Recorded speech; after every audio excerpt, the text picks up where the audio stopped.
मैं शिवांश हूँ। शिवांश मतलब शिव का अंश। बचपन से ही मैं महादेव को बहुत मानता हूँ। मैं नायर परिवार का बेटा जो बस 12 साल की उम्र में ग्रैंड मार्शल आर्ट्स का मास्टर बन गया। लेकिन फिर मेरे साथ एक ऐसा हादसा हुआ कि मेरी सारी शक्तियाँ बर्बाद हो गई और मैं अपाहिज हो गया। एक समय ऐसा भी था जब महादेव ने भी मेरा साथ छोड़ दिया, जब मेरे अपने भाई ने शिवरात्रि वाले दिन ही मुझे ऊंची खाई से नीचे गिरा दिया। मैं उसके आगे बहुत गिड़गिड़ाया, बहुत रोया। भाई मेरा हाथ मत छोड़ना वरना मैं गिर जाऊंगा, प्लीज मुझे बचा लो। लेकिन वेंकट की आंखों में मेरे लिए सिर्फ गुस्सा और नफरत थी। फिर उसने मुझसे कहा, तुम मेरे भाई नहीं बल्कि दुश्मन हो और अब तुम्हें मरना ही होगा शिवांश। इतना कहकर वेंकट ने मेरा हाथ छोड़ दिया। खाई में गिरने के बाद जब मुझे होश आया तो मैंने खुद को एक गुफा में पाया जहाँ बहुत अंधेरा था। उस गुफा में हर तरफ बस अजीबोगरीब चीजें बिखरी हुई पड़ी थी। उस वक्त मुझे समझ नहीं आ रहा था कि मेरे साथ ये सब क्या हो रहा है कि तभी मैंने वहाँ पत्थर की मेज पर रखे उस लकड़ी के बॉक्स को छुआ।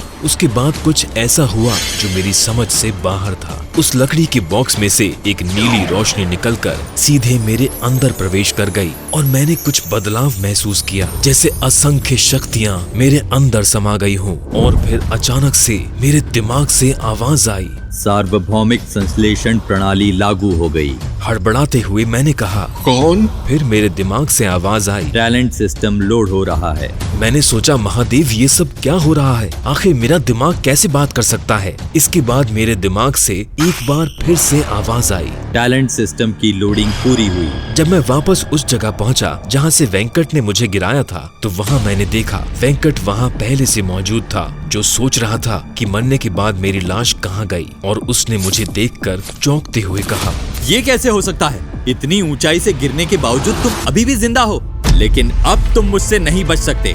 बोल अपने महादेव को तेरी रक्षा करे। मुझे समझ नहीं आ रहा था आखिर मेरा भाई मुझे क्यों मारना चाहता है। फिर उसने एक तलवार निकाली और मुझ पर वार करने ही वाला था। अन्ना आप मुझे क्यों मारना चाहते हो? मैंने तो हमेशा आपसे प्यार किया। तब उसने कहा, मैं तुमसे नफरत करता हूँ शिवांश। थक चुका हूँ मैं तुम्हारे बारे में सुनते सुनते, और जया भी तुमसे। वेंकट इससे आगे कुछ बोल पाता कि वो तलवार जिससे वेंकट ने मुझ पर वार किया था अचानक से गायब हो जाती है, जिससे वेंकट गुस्से से पागल हो जाता है और इधर उधर तलवार को ढूंढने लगता है, लेकिन तलवार कहीं नहीं मिलती।